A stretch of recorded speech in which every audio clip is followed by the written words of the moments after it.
Hello friends, welcome back to this PGTRB English channel. Safe in literature. நம்ம Fairy Queen poem full total summary பார்த்தாச்சு. Fairy Queen is an allegorical poem நம்ம பார்த்தோம். So, what are the allegorical elements used by Spenser in his epic poem, The Fairy Queen? அது நம்ம இன்னைக்கு பார்க்க போறோம். Allegory அப்படின்னா மீனிங் பாருங்க. Allegory is a poem or story that can be interpreted to reveal hidden meaning. Meaning வந்து அவர் கொடுத்துருக்க characters அவர் கொடுத்துருக்க பாயிண்ட்க்கு வந்து ஹிடன் மீனிங் இருக்குமா, அது என்ன அப்படிங்கிறத இன்னைக்கு பார்க்கலாம். Each and every character from this poem represents different kind of real life figures. Real லைஃப்பில் இருக்கா எல்லாம் ஒருத்தரையும் மீன் பண்ணுற மாதிரி அவர் சிக்னிஃபிகன்ஸ் பண்ணுற மாதிரி இந்த போயம் எழுதியிருக்கிறாராம். வாங்க பார்க்கலாம் அலிகரிக்கல் எலிமெண்ட்ஸ் என்ன இருக்குது அப்படின்றத பார்க்கலாம். ஃபர்ஸ்ட் பார்க்கலாம் நம்ம ஃபேரி லேண்ட். அது வந்து எதை ரெப்ரசன்ட் பண்ணுதுன்னா நம்ம ஸ்பென்சரோட பர்த் கண்ட்ரி. ஸ்பென்சர் வந்து இங்கிலாந்து லண்டனில் பிறப்பாரு. He is an English poet. So fairy land வந்து ஸ்பென்சரோட பர்த் பிளேஸ் ஓன் கண்ட்ரி வந்து ரெப்ரசன்ட் பண்ணுறதுன்னு சொல்கிறாங்க. ஃபேரி குவீன் நம்ம பார்த்தோம். ஃபேரி குவீன் நேம் என்னன்னா குளோரியானா. இவங்க யாரை ரெப்ரசன்ட் பண்ணுற மாதிரி அவர் எழுதியிருக்கிறாருன்னா the queen of England at the time of Spenser. யாரு தான்? Queen Elizabeth the first. இவங்க தான் குளோரியானா அப்படின்னு சொல்லி அவர் ரெஃபர் பண்ணி ரெப்ரசன்ட் பண்ணி எழுதியிருக்காராம். பாருங்க நம்ம போயமோட மெயின் கேரக்டர்ல ஹீரோ யாருன்னா red Cross night. Red Cross Knight வந்து எதை மீன் பண்றதுன்னா த வர்ச்சு ஆஃப் ஹோலினஸ் மீன் பண்றாரு. அதோட அவர் இன்னொரு கேரக்டர் கூட மீன் பண்றாராம். அது என்னன்னா real life real world character மீன் பண்றாராம். இண்டிவிஜுவல் ஒரு தனித்தனி Christian பர்சனையும் our mean பண்ணுறாராம். Red Cross night character represents character is allegory for individual Christian. பாருங்க உன்னாக்கு மீனிங் பாருங்க. உன்னாவோட மீனிங் ட்ரூத். ஒரு இண்டிவிஜுவல் கிறிஸ்டியன்ஸும் ஹோலினஸ் அட்டைன் பண்ணணும்னா ட்ரூத் அவசியம்னு சொல்கிறாரு. இந்த ட்ரூத் அவசியம்னு சொல்கிறாரு. அப்புறம் பாருங்க இந்த பாயிண்ட்ல நிறைய ஈவில் டூயர்ஸ் நம்ம பார்க்கலாம். ஃப்ரம் த பிகினிங் எரர் வருவாங்க, அச்சிமோகா வருவாங்க, டியூசா வருவாங்க, சான்ஸ்லாய் சான்ஸ்கோய், இந்த மாதிரி நிறைய பேர் வருவாங்க. லூசிஃபரா கூட வருவாங்க. இந்த எல்லா ஈவில் கேரக்டர்ஸ்க்கும் எதை ரெப்ரசன்ட் பண்ணுதுன்னா ரோமன் கேத்தலிக் சர்ச்சை ரெப்ரசன்ட் பண்ணுதுன்னு சொல்றாரு. நம்ம ஸ்பென்சர் ஒரு ஆங்கிலிக்கன் சர்ச்சை சேர்ந்தவர். ஸோ அவர் ரோமன் கேத்தலிக் சர்ச்சை அட்டாக் பண்ற மாதிரி இந்த ஒர்க்கு கொடுத்துருக்காரு. ஈவில் வேர்ட்ஸ் எல்லாம் ரோமன் கேத்தலிக் சர்ச் பீப்புள்ஸ்ன்னு சொல்றாரு. இதெல்லாம் குட் பண்ணக்கூடியவங்க, நல்லது மட்டுமே பண்ணக்கூடியவங்க. நம்ம ரெட் கிராஸ் நைட்னா த ஹவுஸ் ஆஃப் ஹோலினஸ்ல சரியா அவங்களாம் இருப்பாங்கல்ல, இவங்க எல்லாரும் ரியல் ரிலீஜனை மீன் பண்றாங்கன்னா தட் இஸ் ஆங்கிலிகனிசம். ஆங்கிலிக்கன் சர்ச் வந்து மீன் பண்றாங்க அப்படின்னு சொல்லி கொடுத்துருக்காரு. பாருங்க ஃபர்ஸ்ட் சீன்ல நம்ம ரெட் கிராஸ் நைட் வந்து எரர் வந்து டிஃபீட் பண்ணுவார். த பீஸ்ட் மான்ஸ்டர் எரர் வந்து டிஃபீட் பண்ணுவார். அந்த எரர் வந்து இந்த கொட்டேஷன் பாருங்க, her warming full of books and papers was. இந்த ஹேர் யாருன்னா நம்ம எரர், இந்த மான்ஸ்டர் எரர். அவர் வந்து புக்ஸ் எல்லாம் வாமிட் பண்ணுற மாதிரி ஒரு சீன் வரும் ஃபேரி குவீன்ல. அவங்க என்ன வாமிட் பண்ணுறாங்கன்னு பாருங்க. Roman Catholic propagandas against queen எலிசபெத்துக்கு எதிராக இந்த ரோமன் கேத்தலிக் பீப்புள் பரப்பக்கூடிய நோட்டீஸ் பேம்ப்ளெட்ஸ் அதெல்லாம் சொல்லி இங்கே கொடுத்துருக்காரு. Her vomit full of books and papers was. என்னன்னா the pamphlets, what are the papers which was published against queen meet பண்ணுவாருன்னா ஓல்ட ஹெர்மிட்டை மீட் பண்ணுவார். அந்த ஓல்ட ஹெர்மிட் ரியலாக அது யாருன்னா அச்சிமோகோ. இந்த அச்சிமோகோ பேரை வந்து இப்படி டிவைட் பண்ணியிருக்காரு. ஆர்ச் இமேஜும் பண்ணியிருக்காங்க. ஆர்ச் இமேஜ்னா என்ன அப்படின்னா ரோமன் கேத்தலிக் சர்ச்சஸ்லாம் நிறைய இமேஜஸ் வச்சு ஃபோட்டோ ஃப்ரேம்ஸு பிக்சர்ஸ் வச்சு அவங்க வச்சுருப்பாங்க. அதை வந்து மீன் பண்ணுறாங்க. விசார்ட் கெட்டது மட்டுமே செய்யக்கூடியவங்க அந்த மாதிரி மீட் பண்ணி சொல்லியிருக்காரு. அப்புறம் பாருங்க சான்ஸ்கோயை மீட் பண்ணுவார். இந்த சான்ஸ்கோய்க்கு மீனிங் என்ன பாருங்க. சான்ஸ்கோய் நேமோட மீனிங் வந்து ஃபெய்த்லெஸ்னஸ், வித்தவுட் ஃபெய்த் அப்படின்னு சொல்கிறாங்க. அப்புறம் டியூசா சான்ஸ்கோய்க்கு அப்புறம் டியூசா அந்த கேரக்டர் மீட் பண்ணுவார். ரெட் கிராஸ் நைட் டியூசா யாருன்னா ஃபால்ஸ் ஃபெய்த். ஏன்னா டியூசா வந்து ஃபிடிசா மாதிரி மார்வேஷன் போட்டு இருப்பாங்க. பொய்யா அவங்களை நம்பி தான் நம்ம ரெட் கிராஸ் நைட் கூட போயிடுவார்.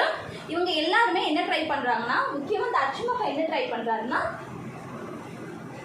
நம்ம ரெட் கிராஸ் நைட் வந்து உணா வந்து பிரிக்கிற வேலையை அவர் தான் பண்ணுவார். அதனால தான் அவர் சொல்கிறாரு ரியலான ரிலீஜியன் பக்கத்தில் ரிலீஜியன் கிட்ட இருந்து பிரிக்கிறது வந்து இந்த ரோமன் கேத்தலிக் சர்ச் தான் அப்படின்னு சொல்கிறாரு. பாருங்க நியூஸாவோட ட்ரெஸ் எப்படி இருக்கான் பாருங்க. அவரோட ட்ரெஸ் வந்து ரிச் பர்பிள் கலர்ல கோல்டு கிளாத்திங் ரொம்பவே அட்ராக்டிவாகவும் ரொம்ப ரிச்சாகவும் இருக்குமா.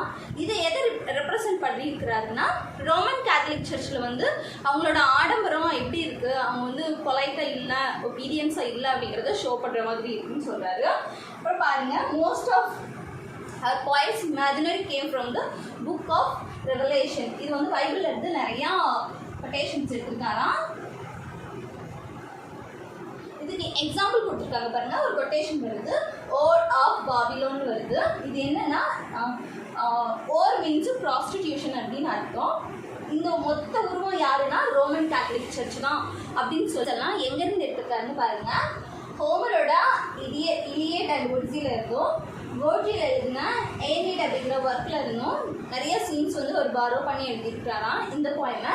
அது என்னென்ன சீன் பாருங்க. ஃபஸ்ட்டு டியூஸா மீட் பண்ணும்போது பிடிஸா கூட போயிட்டு இருக்கப்போ ஒரு ட்ரீயோட பிரான்ச் வந்து பிரேக் பண்ணாரு. அதுல இருந்து பிளட் வரும் பாருங்க. அந்த சீன் எங்கேருந்து எடுத்துருக்காருன்னு பாருங்க. கோட்டிலோட எய்னீட் அப்படிங்கிற ஒர்க்ல இருந்து அந்த சீனை எடுத்துருக்காங்க. அதுக்கப்புறம் நம்ம உணா வந்து லைனை மீட் பண்ணுவாங்கல்ல, அந்த சீன் லைன் வந்து எதை ரெப்ரசென்ட் பண்ணுதுன்னா ப்ரூட்டிஷ் நேச்சரை ரெப்ரசென்ட் பண்ணுதுன்னா உணாவோட பியூரிட்டி பார்த்து அவரோட இன்னோசன்ட் ஃபேஸ் பார்த்து கிட்டத்தட்ட அவளை கொல்ல போன லைன் வந்து அவளுக்கு கம்பேனியனாக ப்ரொடக்டர் மாதிரி ட்ராவல் பண்ண ஆரம்பிச்சிடும். அதே லைன் அபீசா கார்சிகா ஹவுஸில் ஒரு சர்ச் ராபர் வருவார்ல, அவர் பேர் பாருங்க பிரிக்ரா பைன். இவரை பார்த்து அவனையும் ஃபியூரியஸ் ஆகி அவனை கிழிச்சு கொன்றும். நல்லது பக்கமே எப்பவும் இருக்கும் நேச்சர் அப்படிங்கிறத மாதிரி மீன் பண்ணி கொடுத்துருக்காரு ஸ்பென்சர். அது பாருங்க அபீசா கார்சிகான்னு 2 கேரக்டர் பார்ப்போம். அபீசா அப்படிங்கிற பொண்ணு தண்ணி எடுத்துகிட்டு போயிட்டு இருக்கப்போ உன்னை வந்து மீட் பண்ணுவாள். அப்போ என்ன ஆகும் அப்படின்னா லைனை பார்த்து பயந்து போய் அந்த இடத்துல இந்த பொண்ணு டெஃபெண்டமாக ஆயிரும். காது கேட்க முடியாமல் பேச முடியாத ஸ்டேஜுக்கு போயிடும். இந்த கார்சிகா இருக்காங்க பாருங்க அபீஸோட மதர். எங்களுக்கு வந்து கண்ணு தெரியாது, ஒரு பிளைண்ட் உமன். இதெல்லாம் இவங்க எல்லாரும் யார் ரெப்ரசென்ட் பண்ணுறாங்கன்னா ரோமன் கேத்தலிக் சர்ச்சில் இருக்க மொனாஸ்டிசம் பாருங்க, மடாலயங்கள் இருக்கு பாருங்க. அங்கே வந்து நன்ஸு ப்ரீஸ்ட் மாங்ஸ் எல்லாம் இருப்பாங்கல்ல, இவங்களோட டெஃபெண்டாக அவங்களோட எதுவுமே செய்ய முடியாத ஒரு நிலைமையில் இருக்காங்களா ரோமன் கேத்தலிக் சர்ச்சை, அதை மீன் பண்ணியிருக்காரு. அதுக்கப்புறமா ஃபிடிஸா நம்ம டியூஸா வந்து ரெட் கிராஸ் நைட்டு வந்து ஹவுஸ் ஆஃப் ப்ரைட் அப்படிங்கிற ஒரு இடத்துக்கு கூட்டு போவாங்கல்ல, ஒரு பேலஸ். அந்த பேலஸ் வந்து எதை மீன் பண்ணுறதுன்னா கலெக்ஷன் ஆஃப் சின் அப்படிங்கிறத மீன் பண்ணுதான். பாவங்களோட மொத்த இடமே அந்த பிளேஸ் தான் அப்படிங்கிறத சொல்கிறாங்க. ஏன்னா அங்கே வந்து லூசிஃபரா இருப்பாங்க.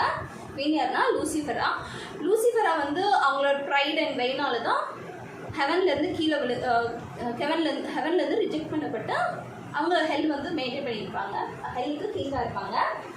அதை தான் சொல்லியிருக்கிறாரு இங்கே. இவங்க எல்லாருமே யாருன்னா ரோமன் கேத்தலிக் சர்ச் தான் அப்படின்னு சொல்லி ஹவுஸ் ஆஃப் ப்ரைட் வந்து ஒரு ஸ்ட்ராங் ஃபவுண்டேஷனில் இல்லை அப்படின்னு சொல்லி ஸ்பென்சர் மென்ஷன் பண்ணியிருப்பாரு.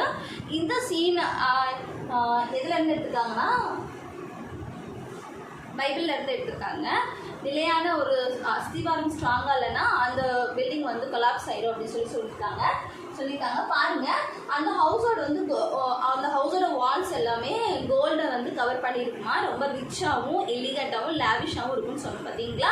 அந்த சீன் வந்து இந்த எதுலேருந்து எடுத்துருக்காங்கன்னா அரிஸ்டோவோட ஆர்லண்டோ ஃபியூரிசோ அப்படிங்கிற ஒர்க்கில் இருந்து நம்ம ஸ்பென்சர் வந்து பாரோ பண்ணி எழுதியிருக்கிறாராம்.